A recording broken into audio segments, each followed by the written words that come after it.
Em um mundo hiperconectado, onde a fé também circula pelas telas e por algoritmos, como evangelizar sem perder a profundidade? Como estar nesse meio?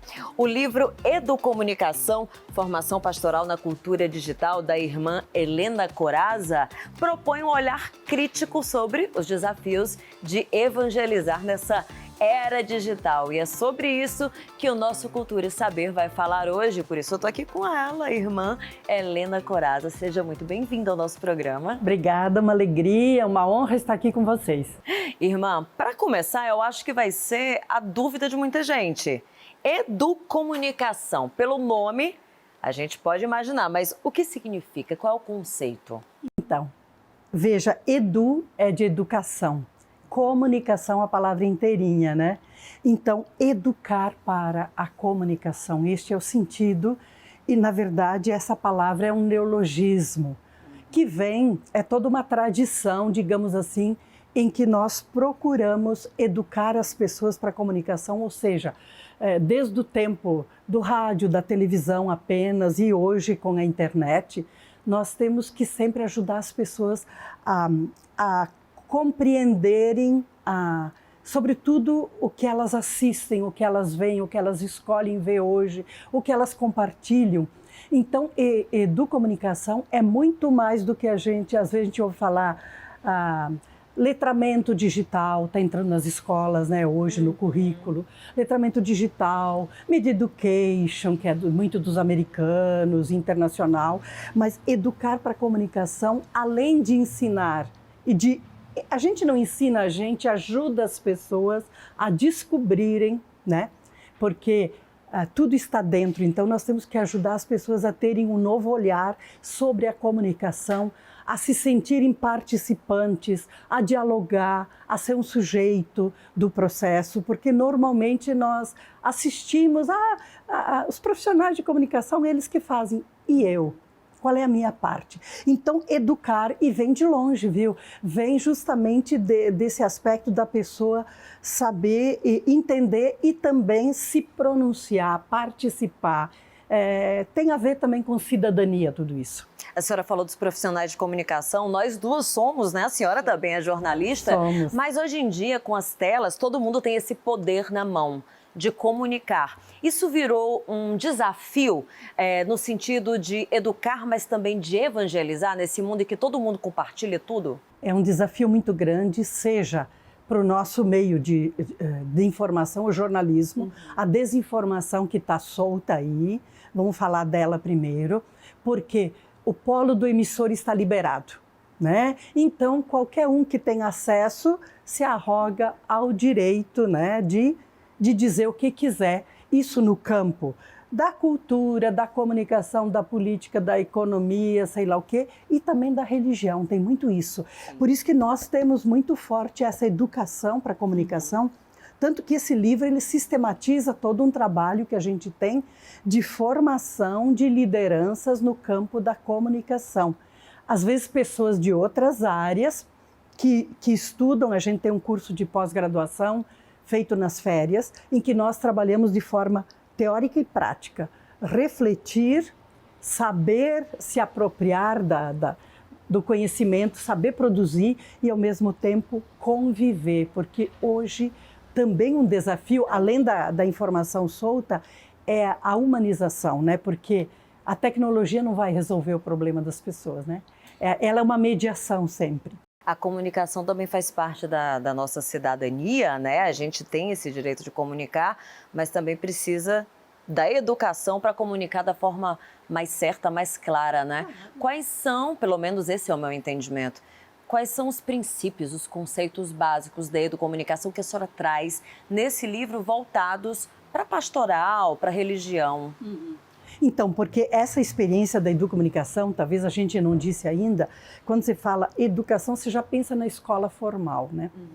Então, hoje na BNT já tem a definição, inclusive nós temos a educomunicação aplicada ao ensino formal, às escolas, à informação, por exemplo, ao ensino informal. Hoje a mídia é uma escola sem muros, eu amo essa expressão.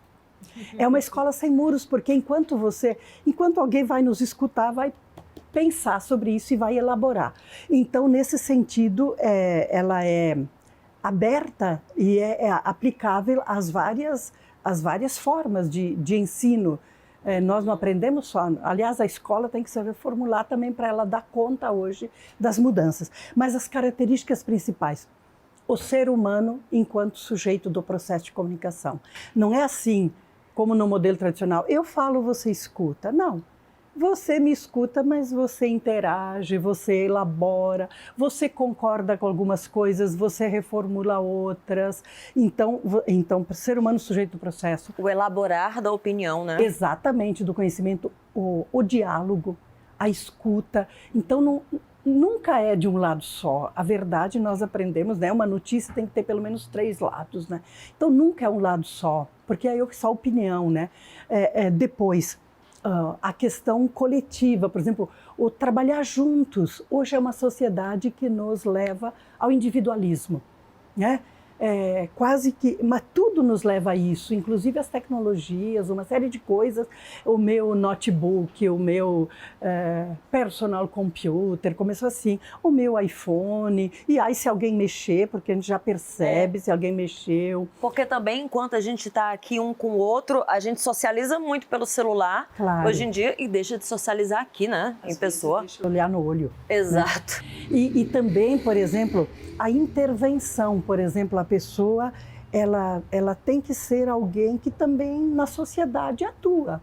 Não é só, eu entendo, eu sei muito da mídia, tudo, mas quem eu sou na sociedade? Eu tenho que interferir, eu tenho que projetar, eu tenho que dizer, eu tenho um problema lá, vai, tenta resolver, ser pessoas de solução, não. Porque tinha no passado, né, você é muito jovem, mas assim no tempo, né, o pessoal é muito passivo, ainda usam isso. A passividade, quer dizer, eu não sei se as pessoas são passivas ou se às vezes nós, no contexto atual, eu acho que nós temos mais o sentido de impotência, né? O que eu posso fazer diante de tudo isso? Por isso que é importante se organizar. Veja, sempre porque a educomunicação ela vem muito da comunicação popular, né? Nós temos a professora Cecília Peroso, que é uma autoridade, né, na área de comunicação popular, né? Mas assim, o povo tem voz, sim, tem que ter voz, tem que ir, as minorias têm que ter voz, não pode ser só uma elite que fala. Então, nesse sentido, talvez a gente se sinta, mas o que eu posso fazer diante de tanto problema desse mundo? Então, aliás, quanto mais a pessoa está vinculada a um grupo, menos suscetível ela é até às influências, se você quiser dizer. É uma coisa bem específica, né, irmã? Porque, assim, a senhora falou da questão da intervenção, que é importante intervir também. Mas para intervir, a gente precisa aprender a ouvir primeiramente, para elaborar o que a gente tem a falar, elaborar uma opinião. Partindo desse pressuposto, o que a senhora traz de mais importante dentro da comunicação religiosa? A senhora acredita que a forma que a gente vive a espiritualidade se transformou também junto com a transformação da comunicação? Aí a igreja está acompanhando essa transformação? Olha, eu diria, eu sou uma estudiosa tanto da comunicação como também da igreja, a gente dá aula, tudo isso. Eu acho que nós não podemos falar de uma comunicação religiosa só. Nós temos uma diversidade hoje dentro da Igreja Católica, para ficar dentro da Igreja Católica. Então, nós temos a orientação, se você vê a orientação do Vaticano sobre comunicação, ela acompanha a ordem do dia. A igreja tem uma história de resistência lá antes do Vaticano II, como todo o mundo da cultura, mas e daí a tecnologia agora vai fazer o quê? Vai desviar dos valores, uma série de coisas. E nós temos isso em teses de mestrado e doutorado, né? Estudos sobre a comunicação da Igreja Católica. Só que nos últimos tempos a Igreja Católica se reformulou muito. Por exemplo, desde do Vaticano II, onde com um decreto que fala das comunicações, a igreja assume o estar presente nas mídias como missão, como apostolado, né? Depois, por exemplo, a igreja entrou no campo da internet.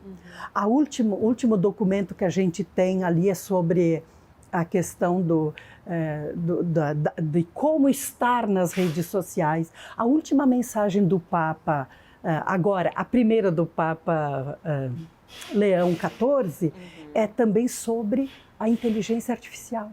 A última do Papa Francisco foi sobre a inteligência artificial, porque nós celebramos no mês de maio o Dia Mundial das Comunicações, que foi, isso merece um outro programa, mas o Dia Mundial das Comunicações, que foi justamente recomendado no Vaticano II, né? Começou a ser celebrado em 1967 e agora é a 60ª edição, que vai ser celebrado no dia 17 de maio. Nós até estamos preparando um congresso de reflexão. E veja o título, Preservar Vozes e Rostos Humanos. E vai falar da inteligência artificial no final. Então, aí, digamos assim, a igreja tem até um comitê lá que reflete sobre isso, sobre o digital, sobre essa presença, mas quais os valores que nós precisamos preservar? Porque o que move hoje a comunicação são as big techs, os grandes conglomerados econômicos, tecnológicos que têm na mão as universidades, muitos hospitais, a ciência e cujos valores são o mercado, não são preservar para que as pessoas tenham melhor qualidade de vida. Não, é lucro mesmo. Então, é muito complexo. Agora, nós temos grupos que são, digamos assim, eu não gosto da palavra alienado, mas que assim, entre aspas, tá? Se refugia na devoção só. Pensar dói, sabe? Mas a gente tem que pensar. E o Papa, nessa última mensagem, fala de ajudar a pensar e ter um pensamento crítico. Então veio todo um reforço para o trabalho de quem procura pensar também, né? E ajudar a pensar, né? Pois é, e aí, mas tanto as pessoas que pensam, que elaboram um pensamento crítico, quanto aquelas, entre aspas, como a senhora usou, alienadas, digamos assim, as que não pensam, elas têm acesso à comunicação, como eu disse, na palma da mão. Sim. Isso também é um perigo? Eu acho que digamos, é um desafio e é uma oportunidade. Porque nunca como agora as pessoas têm acesso, elas escolhem o que elas querem, né? Aí que tá. O que você vai escolher? Nós temos que ajudar a escolher. Nós estamos numa sociedade de escolhas. O perigo existe, mas eu prefiro chamar de desafio. Então, quanto mais, por isso que a educação para a comunicação, quanto mais a pessoa tem esclarecimento, né? Eu acredito, claro, ela vai ter que escolher também, né? Mas quanto mais ela tem esclarecimento, mais ela pode, digamos, escolher o que lhe convém. Aliás, escolher não é novo, não é só das novas tecnologias que a gente fala, não, hoje é a sociedade da escolha. Já na Bíblia está lá, escolhe o bem. É muito antiga, o conceito de escolha é muito antigo. A educomunicação parte do princípio de educação, comunicação, participação também. Exatamente. Não é isso? Participação é a palavra-chave, é a base, né? Participar, as pessoas querem participar. Como trazer as pessoas a participar da forma correta, se pelo menos o meu conceito, não sei da senhora que estudou profundamente isso, as pessoas hoje em dia só querem ler o que está na tela, o que vem ali no celular e, por exemplo, não pegam um livro importante como esse da senhora para ler, para se informar, para elaborar um pensamento crítico. Isso é um desafio também, imagino. Veja, nós estamos aqui numa livraria cercada de livros. Sim. Constata-se, né? No Brasil caiu muito, não só no Brasil, mas o Brasil muito forte, a questão da leitura, tanto que é um incentivo muito grande hoje para voltar a ler, porque eu ainda quero compreender melhor a questão da neurociência, ou seja, como é que nós raciocinamos, como é que nós aprendemos digamos, no analógico E hoje, como é que é o aprendizado no digital? Como é que a mente processa? Porque tem a gente vê muita coisa ali, por exemplo, a questão do uso do celular com as crianças e adolescentes.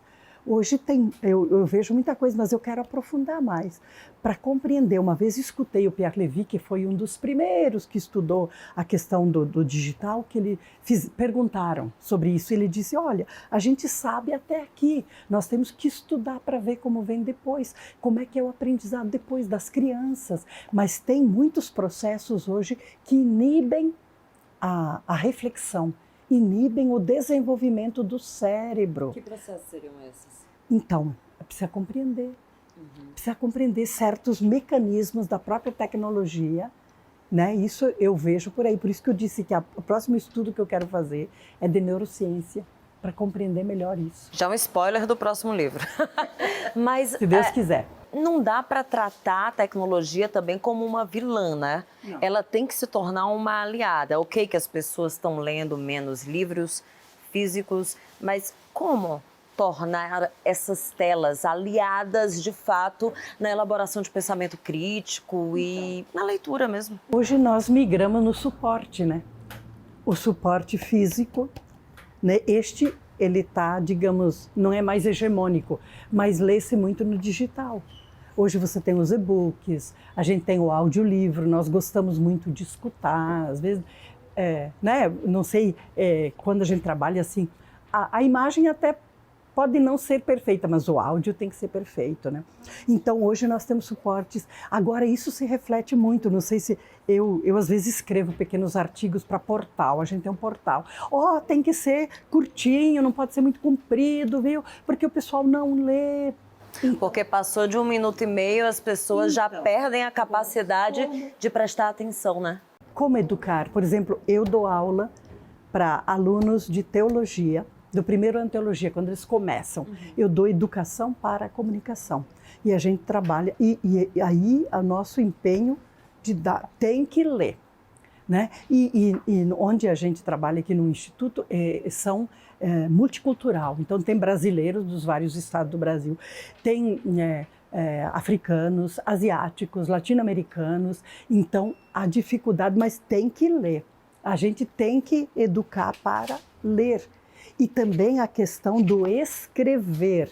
Diz que é muito importante hoje, enquanto eu escrevo, eu elaboro o pensamento, o meu cérebro vai compreendendo um pouco mais isso.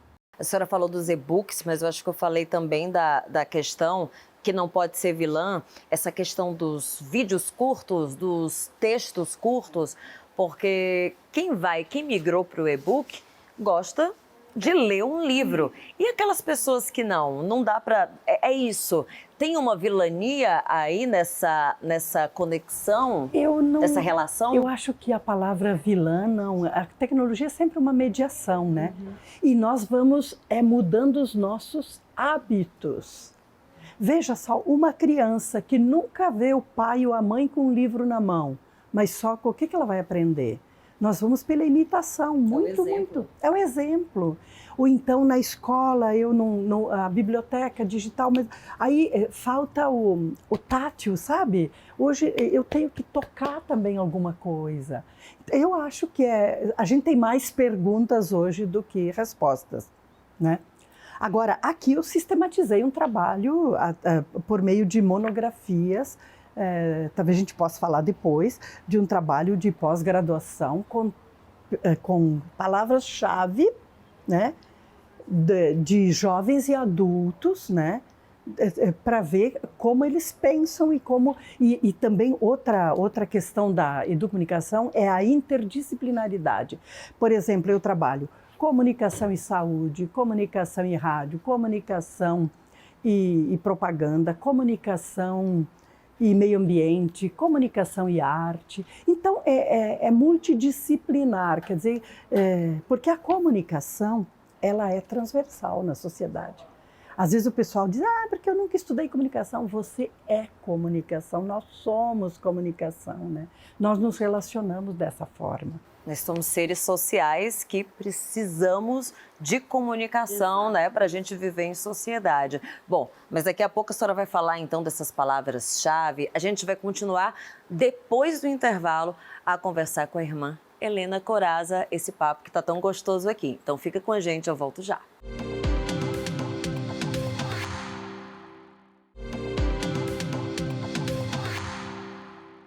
Oi, pessoal, Cultura e Saber tá de volta para falar sobre esse livro aqui, Educomunicação, Formação Pastoral na Cultura Digital. Estou aqui mais uma vez com a irmã Helena Corazza. No bloco anterior a gente estava falando sobre, a senhora chegou a falar das palavras-chave, né, que levaram a senhora a construir esse livro.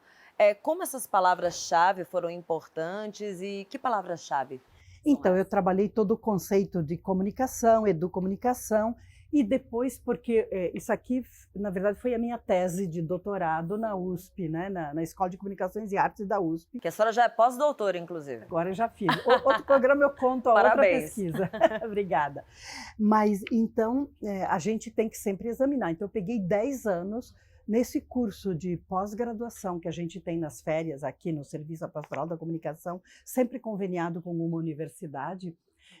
Os alunos fazem uma monografia, estudam um tema sempre ligado à comunicação.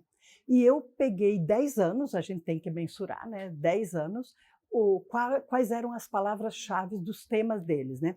Então, como eu disse, o sujeito ator, né? Interfaces, quando a gente fala da multidisciplinaridade, é a interface. Eu falo, interface vem daquela ideia do computador, tudo, mas é interface de conteúdos também. Então, por exemplo, eu falo da interface da comunicação educativa e pastoral. Quando eu falo pastoral, diz respeito mais ao cuidado na igreja, né? O pastor é aquele que cuida. Hoje o cuidar é uma palavra que entrou muito forte, né? Depois, essa questão de compreender o interlocutor nas práticas da cultura digital.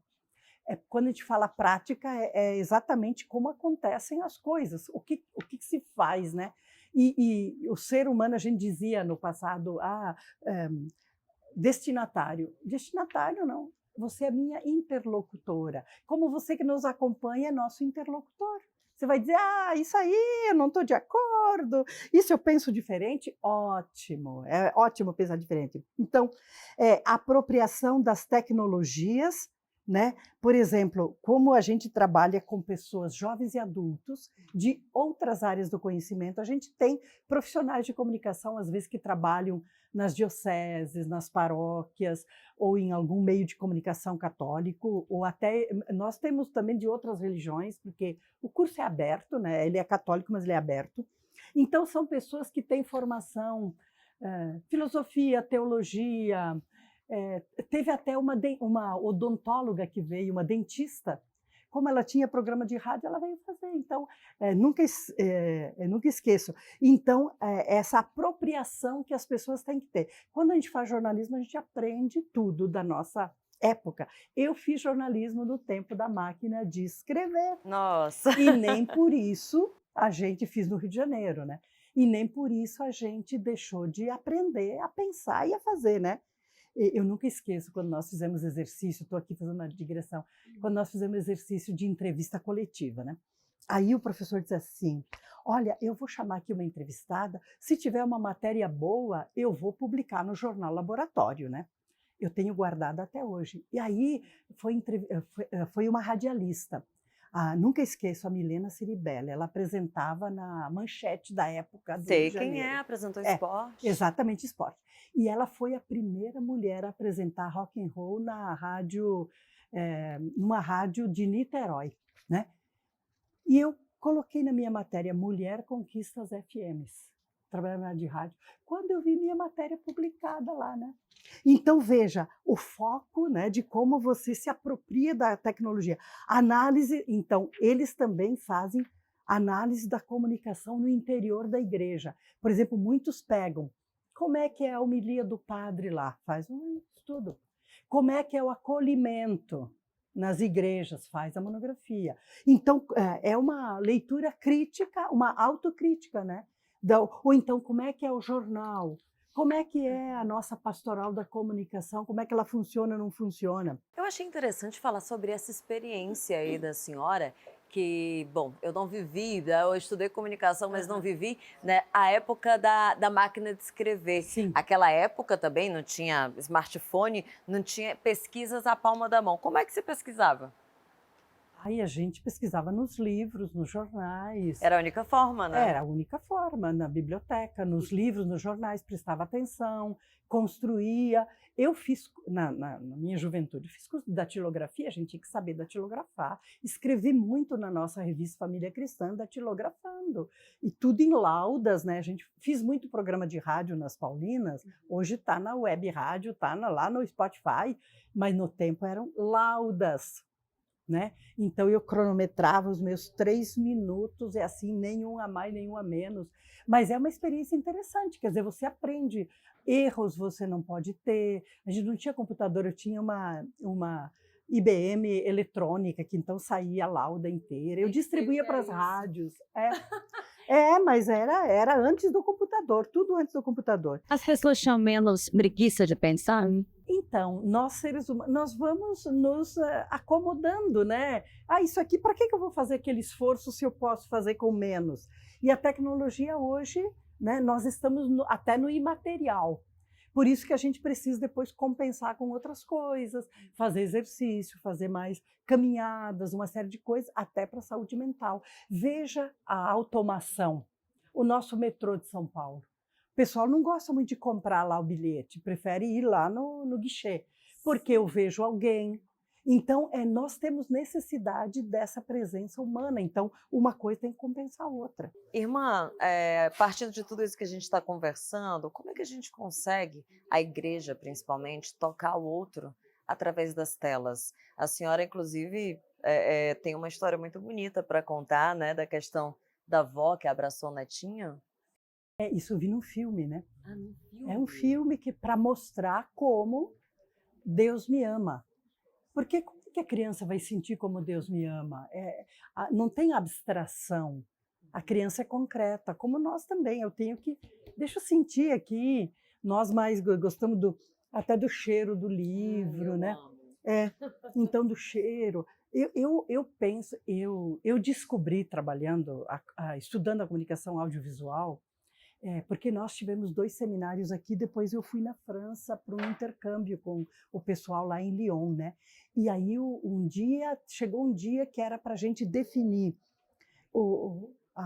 a essência dessa comunicação, e eu, num slide, eu pus, eu sou comunicação. Foi a minha descoberta. Então, eu trabalho muito isso. O ser humano é comunicação. Então, digamos, com os alunos, com pessoas quando eu trabalho mesmo para as celebrações, aquilo que nós aprendemos no jornalismo, na comunicação, eu passo muito para as pessoas das comunidades. O meu rosto, a serenidade. Por exemplo, como é que eu vou falar de Deus, falar de coisas de amor, se eu estou carregada? Então, eu tenho que cuidar também da minha saúde mental, do meu estresse, para que quando eu estou na comunidade a serviço, eu seja uma pessoa, dar o melhor de mim, né? Ninguém é perfeito, mas ser amável, o olhar, a gestualidade, a postura. Gente, nós vemos a comunicação, primeiro, ela é corporal. Ela é corporal. E tem estatística disso, né? Eu trabalho muito isso, inclusive com as comunidades. Por exemplo, para a educação familiar, o que você diz fica 10%. Na televisão, já é 7% o que diz. O pessoal ali vai avaliar como é que está seu rosto. Você está sereno. Às vezes o pessoal fala, eu vi você lá. O que eu disse? Não lembra. Não, você estava bem. É não, verdade. Você estava muito carregado. Não, você estava bem. Né? Não é assim? Sim, é assim, então, exatamente. É o que nos toca. A vibração, então a comunicação, ela chega e nos toca. É claro que eu não posso ficar na epiderme só, né? Eu tenho que depois ir mais profundo e pensar, né? Mas tudo isso nos toca. Então, o ambiente, as cores. Uma vez eu fui numa cidade dar um curso e o padre lá me mostrou salas de catequese, ele viu com uma arquiteta as cores, por exemplo, cores que ajudam, cores quentes, que acolhem. Né? Na televisão nós trabalhamos com isso, né? As cores, o ambiente, isso aí é comunicação. Então, eu acho que a igreja tem que se educar muito a isso, nada de muita dureza. São Paulo fala que a lei é pedagoga, quer dizer, vai por aqui, não vai por lá, né? Então, as pessoas aprendem a escolher, que bom conviver, que bom estar ali. Não é verdade que, às vezes, por exemplo, nós vemos na Igreja Católica o pessoal, eu não vou naquela igreja porque eu não gosto do sermão. Lá eu vou porque eu sou bem acolhida, porque lá eu encontrei como ajudar, como participar. E tem uma coisa do carisma também, daquele padre que está lá, a forma de comunicar a palavra de Deus. Então, os padres, a gente trabalha muito com padres também, sabe? E eles são comunicadores. Quem é que fica uma hora aí, né, acompanhando? Então, se for bem trabalhado, por quê? Mas a palavra de Deus é viva e eficaz. Sim, mas ela passa por nós, seres humanos, né? E isso faz a diferença. E que tipo de formação esses agentes pastorais, desde padres até quem trabalha ali na comunidade, precisam ter para comunicar no digital de forma eficaz? Então, por exemplo, eu vou dizer do que a gente trabalha. Por exemplo, nós trabalhamos ali com aqueles estudantes de teologia, o primeiro semestre, o segundo semestre é uma semana intensiva em que nós trabalhamos a comunicação deles. Comunicação, então, organização do discurso, com recursos da oratória e professores de oratória, né? Como é que eu organizo? Eu também tenho que organizar o discurso, o que eu vou dizer. E assim, nada de muitas ideias, uma por vez. Outro dia, um padre que faz assim, a senhora não me disse que é uma ideia por vez, eu agora uso homilia, uma ideia só eu trabalho. Aí eu brinquei, eu falei, nossa, eu tenho que cuidar o que eu falo. Não, mas a senhora tá me ensinando, tá. Depois, trabalhamos, por exemplo, diante do microfone, como é que a articulação. Porque, às vezes, nós temos não só sotaques diferentes, mas nós temos pessoas estrangeiras. Se você articula bem, eu como fiz muito rádio, então se você articula bem, as pessoas compreendem. Depois, eu diante da câmera, o que acontece? Às vezes a gente não se aceita. Nossa, mas eu tô lá falando, eu tô desse jeito, eu faço assim, tem que ter. Mas o meu cabelo, mas o meu... Então você tem que se gostar também. Nós trabalhamos muito, quer dizer, o seu estilo. Eu tenho que me aperfeiçoar naquilo que eu sou. Tem pessoas que são mais extrovertidas, outras mais contidas. Como você vai cativar, dar o melhor de você, sendo você mesmo, porque não adianta maquiar. Não é sorriso de artista, nós trabalhamos com um princípio que é a verdade, né? Ou como diz o professor Chaparro, a veracidade. A senhora faz quase um media training com os padres. Ou com outro nome é isso mesmo. E essa comunicação, com a perspectiva de que a comunicação ajuda também a educar, ela tem mudado de que forma a forma de evangelizar também? Eu acho que as pessoas vão se tornando mais próximas. Olha, vencer, por exemplo, a própria timidez e os limites, porque a gente não imagina a autoestima. Querendo ou não, às vezes, por que você deixa o outro lá? Porque não quer que chegue perto por medo. E não quer dizer que é medo, sobretudo os homens, né? Tem que admitir, tem que se conhecer. Às vezes é por medo que você põe uma barreira lá. Eu gosto de estar aí com as pessoas, chega, próximo, abraça. Eu acho que a proximidade muda muito. Então, eu acredito muito também nas novas gerações, sabe? Eu acho que nós temos, como eu falei, vários modelos. A gente não quer seguir o modelo só dos influencers, mas o verdadeiro, quer dizer, a palavra de Deus, porque eu não me anuncio a mim mesma. Eu estou falando aqui, mas é a Jesus Cristo que eu estou anunciando. Eu quero apontar para que a pessoa escolha aquele caminho. Não é para uma promoção pessoal que nós fazemos comunicação na igreja. Até fiz um pequeno artigo outro dia sobre isso. Isso é, inclusive, muito perigoso, você colocar o seu ego acima da comunicação, principalmente quando se fala da palavra de Deus. Nossa, para nós é aquilo que o Êxodo fala, né, na Bíblia. Só a Deus adorarás, é o Evangelho do domingo. Então, eu não posso me colocar, ou como João Batista, eu sou a voz, mas é ele que eu tenho que anunciar. Até me arrepia isso, mas para nós isso é essencial. Então, é essencial. Então, claro que nós temos a tentação da vaidade. Aí eu me saí bem, não saí, porque a gente se vence a cada momento. Mas eu estou aqui para anunciar a palavra de Deus e não a mim mesma. Então, na evangelização, isso é fundamental. É o princípio básico do que a gente estudou, eu estudei também, que é a comunicação, que o importante é passar a informação da forma correta, é informar as pessoas. E aí o seu livro também trata da desinformação. Ainda tem muito no meio religioso? Tem até por... Através do digital, né? Até por falta de conhecimento, de esclarecimento. Aí eu recebi de tal pessoa, eu passo para frente. A gente vai falar mais, então, sobre esses cuidados no próximo bloco. Quero também conversar com a senhora, porque a senhora não escreveu somente esse livro, ela é uma grande autora, inclusive. A gente vai falar mais sobre isso, sobre outras obras e sobre essa desinformação, mas é no próximo bloco. Cultura e Saber volta já.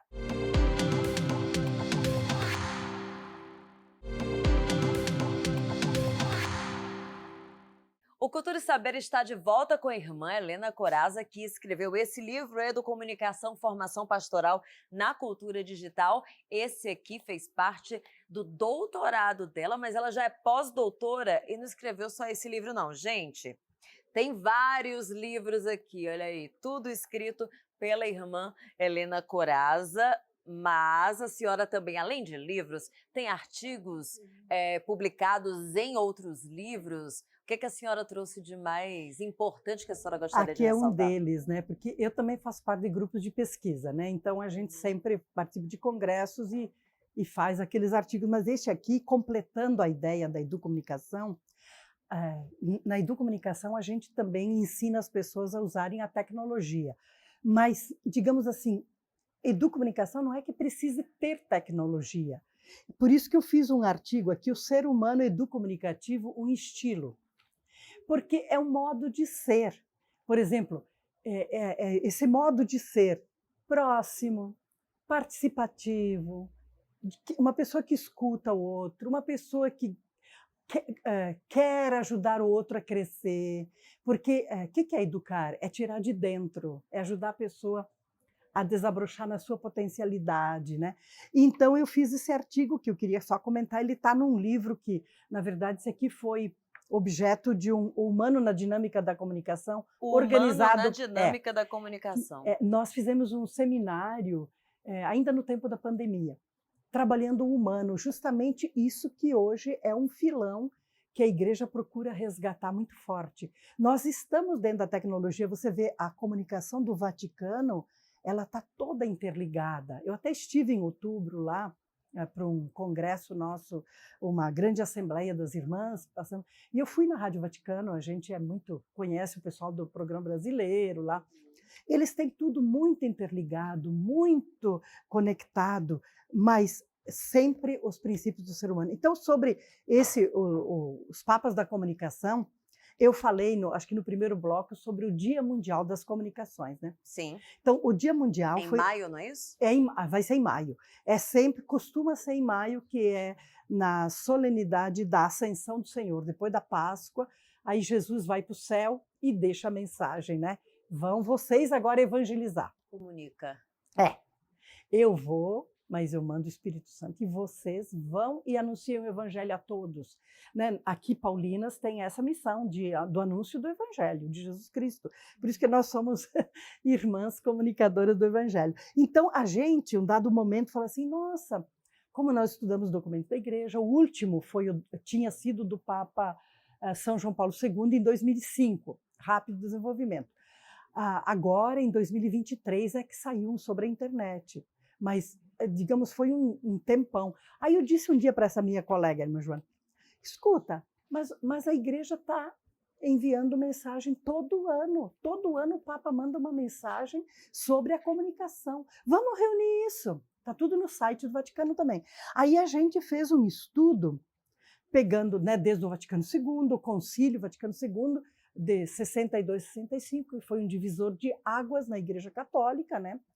Ainda está sendo praticado, e a partir da segunda sessão era o Papa Paulo VI, hoje São Paulo VI. Então, ele que começou, a primeira mensagem foi em 1967, né? Por isso que são 60 anos agora já dessa mensagem. Aí nós reunimos os papas, por exemplo, as mensagens do Papa Paulo Desde VI, 67? desde 67. Paulo VI, depois veio João Paulo I, que não deu conta, ele só ficou 30 dias, então não deu conta de fazer mensagem. Aí veio o Papa João Paulo II, hoje São João Paulo II, que teve um longo pontificado. E depois o Papa Bento XVI. Hoje, eu mexendo nos meus guardados, eu encontrei uma foto com ele, porque lá atrás, no tempo dele, eu fui num congresso de rádios católicas, que eu fui presidente de uma associação de rádios católicas também, na época. Aí eu fui para representar e eu tinha 8 minutos para falar da radiodifusão católica no Brasil. E daí, na hora da audiência, os relatores que foram que puderam beijar a mão do Papa, não foi todo mundo. Então eu tenho uma foto com ele. Aí hoje, nossa, eu falei, nossa, olha só. A senhora tem uma trajetória muito sólida nessa questão de fé, educação, comunicação. Em que momento a senhora percebeu que a igreja precisava se atualizar, digamos assim, para o meio digital? Olha, eu acho que a gente veio vindo, né? Por exemplo, a gente mesmo é de uma geração analógica, ainda da máquina de escrever, depois da máquina eletrônica, depois do computador. Então, veja, a minha geração, se não acompanhou, está fora do... Eu, por força da missão, eu ia dizer, pensei que você ia me perguntar, porque, na verdade, eu entrei para as Paulinas, que eu sou a nossa missão de Irmãs Paulinas, é evangelização. Então, o que eu sempre senti? A necessidade de me preparar para comunicar. Então, a primeira graduação que eu fiz, letras, eu falei, isso não é suficiente para mim, eu preciso mais. Porque eu trabalhava então eu fiz jornalismo, o jornalismo me deu uma base. Aí eu disse, não, mas eu preciso mais. E fui me aprofundando. E eu fui me descobrindo. Então, digamos, eu estou numa congregação, num grupo religioso que se ocupa da comunicação, mas eu me descobri também pessoa comunicadora, com o dom que Deus me deu de comunicar. E isso faz toda a diferença, porque eu fui me preparando, fui me descobrindo, fui vencendo meus medos, minhas barreiras. A senhora tinha esses medos? Era tímida? Eu era muito tímida. Eu, quando jovem, a gente ia fazer missão, eu tinha medo de falar para criança de escola. Nossa. Eu achava que elas não me entendiam. Veja, hoje todo mundo diz que eu sou super clara. Eu falei, interessante, bem o medo que eu tinha. Depois aquele medo, aquela questão da autoestima, sobretudo de nós mulheres. Ai, mas será que eu sou capaz? Você vai vencendo, e foi passo a passo que eu fui me vencendo. O pessoal não acredita que eu era tímida. Foi difícil de acreditar também. Mas eu era muito tímida. A hora que eu ia fazer leitura na missa, a minha perna tremia. Daí a gente firmava bem a perna. Aí você vai adquirindo autoconfiança, sabe? E isso é tudo, isso que eu gosto de passar para as pessoas, para meus alunos. Porque, assim, você não pode ficar... às vezes eu convido sempre pessoas para o programa de rádio que a gente faz de domingo. Eu convidei uma pessoa que depois deu para trás, eu percebi que era problema de autoestima. Ah, mas acho que eu não vou dar certo. Imagina uma pessoa que tem tudo, mas ela acha que no rádio não dá. Então, veja, a gente vai vencendo as próprias barreiras. E assim, e a gente vai dando o melhor, que é aquilo que é o projeto de Deus para nós. Que sejamos felizes, que possamos ajudar as pessoas a crescer, a fazer uma sociedade melhor, uma sociedade pautada nos valores humanos, independente da religião que a pessoa professa. Nós temos pontos comuns, né, de meio ambiente, da cultura da paz. E a senhora me parece também que a senhora nunca se satisfaz, está sempre querendo, sempre mais. A senhora falou agora que a senhora sempre quer mais, não está satisfeita, estudou letras, estudou jornalismo, aí foi se graduar, pós-graduar. E, e isso também lhe ajudou a vencer essas barreiras Sem que a senhora dúvida. falou? Mas é porque exatamente também pela personalidade, né? Eu não sou uma pessoa, não dá certo por aqui, eu vou por lá, sabe? Então, e eu vou e a gente Achando os caminhos. e a gente tem esse espaço na instituição, né? Vai trabalhando, vai procurando ajudar as pessoas. Mas como eu estava falando aqui dos papas, né? E o Papa Francisco, você tinha entrado também na questão, o Papa Francisco também fez uma série de mensagens, e inclusive sobre as fake news, né? Foi um papa que estava muito conectado, né, com a comunicação com os outros, com os jovens, inclusive. É verdade, mas sabe o que eu descobri fazendo esse estudo? Porque essa mensagem ela é anunciada sempre no mês de setembro. Fim de setembro anuncia o tema da mensagem do ano seguinte. No ano seguinte, dia 24 de janeiro, que é dia de São Francisco de Sales, padroeiro dos jornalistas, a mensagem é publicada completa. Aí a gente descobriu, eu fui descobrindo como, independente da personalidade do Papa, se ele é mais extrovertido, menos, por exemplo, o Papa Bento XVI, ele era muito assim mais tímido, um teólogo de não sei quantos doutorados, um alemão, cultura alemã mais contida. Mas mais fechado, né? mas ele prosseguiu, coube a ele as 5 mensagens sobre a internet. Viu? Então, por isso que eu digo, a igreja tem o magistério da igreja, ele vai seguindo independente, e você vê o Papa, mesmo o Papa Leão XIV, ele tem outra personalidade. Eu estive também com o Papa Leão XIV, agora nós estivemos lá no dia 2 de outubro, em audiência nessa assembleia que eu fui. Nós tivemos uma audiência porque a congregação ela é internacional, irmãs de 50 países. Quando tem esses eventos, marca-se uma audiência e o Papa também diz a sua palavra e a gente cumprimenta, tá? Tem a foto, tudo isso, né?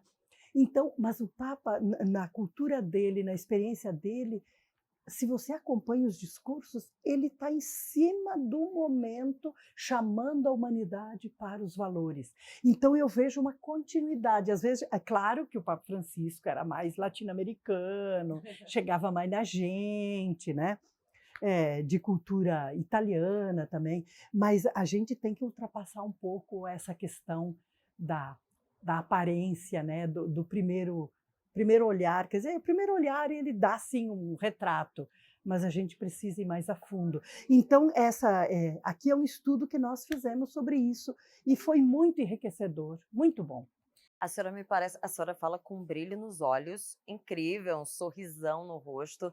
A senhora não me parece levar essa missão de comunicar, de evangelizar como um fardo, pelo contrário, é uma missão, é uma missão? Como é que a senhora diria? É uma vocação.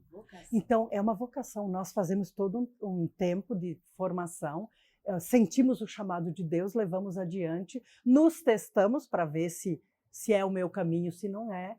E depois a gente tem que encontrar, a gente responde, nós vivemos em comunidade, mas a gente responde individualmente. Eu procuro responder todo dia ao dom de Deus e me sinto muito feliz. Por isso, ontem eu disse para um aluno meu, que eu fui no Instituto de Teologia, e ele era sempre muito alegre, agora ele está no caminho. Eu disse para ele assim, não perca o brilho dos seus olhos. Eu estou vendo que você está perdendo o brilho, você está muito sério. Irmã, é um fardo muito pesado. Trabalha isso, não é fardo. Porque também a gente vai descobrindo ao longo do tempo, a cruz está no caminho. A meta é a luz, da cruz à luz, é a ressurreição. Então, é verdade, porque, sabe, nós temos uma condição humana que cheia de limites, né, pessoais, às vezes doença familiar, a gente sofre, né, com o irmão, os meus pais já estão no céu, né, mas assim, dói aqui, dói ali, mas isso aí faz parte da condição humana, da nossa fragilidade, né. Não é um fardo, mas é uma vocação com muita responsabilidade, com muita exige entrega, muito. Com muita entrega. Exige muito. Mas quando você se sente que você está no seu lugar, não tem. Quantos anos já comunicando Eu a tenho palavra de Deus? mais de 50 já, que eu sou irmã. E nesse tempo, mudou muito a comunicação de lá para cá? A gente está falando do digital, a senhora mesmo disse que quando estudou comunicação era máquina de escrever. Quais são os desafios, se a senhora comparar com aquela época?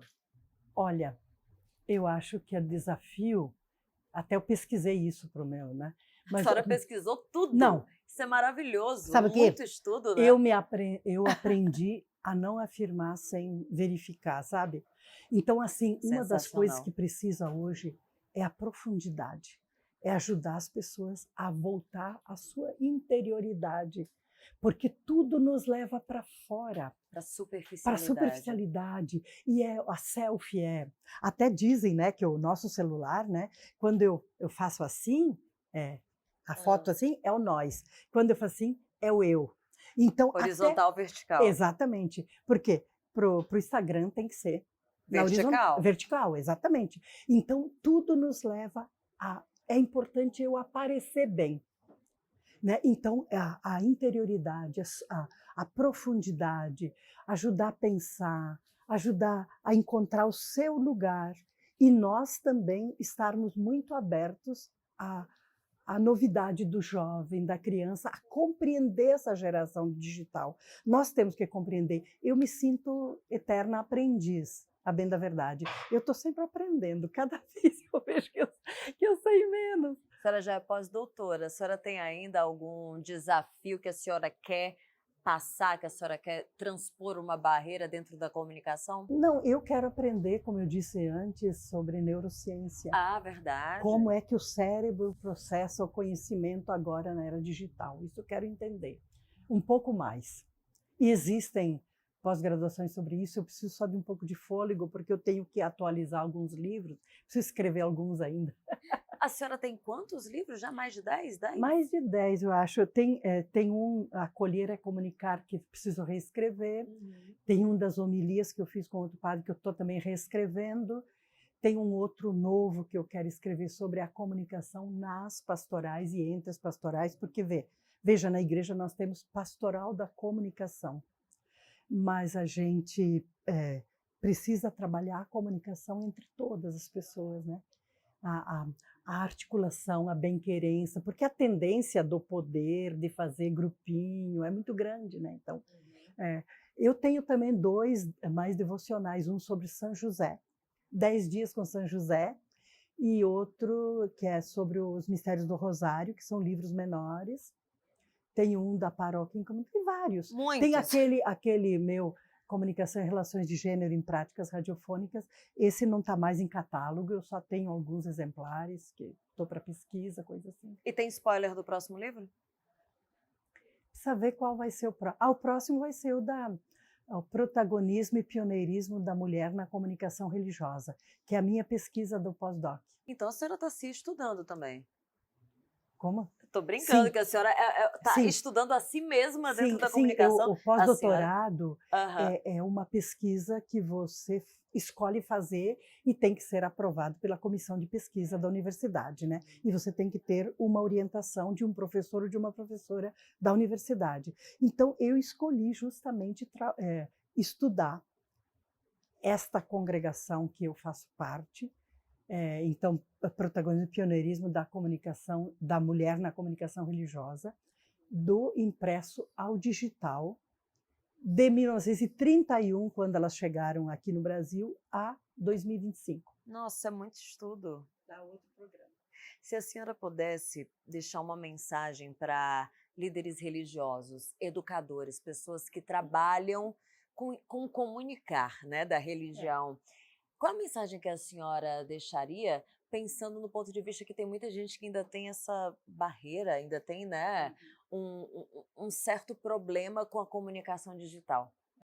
Eu diria, primeiro, abertura para se trabalhar na comunicação, trabalhar a mim mesma enquanto pessoa que comunica, seja na família, seja na escola, usando ou não meios de comunicação, você comunica, eu comunico com o meu tom de voz, com a minha gestualidade, com a minha palavra. Outra, abertura para escutar as pessoas. Hoje as pessoas precisam escutar muito.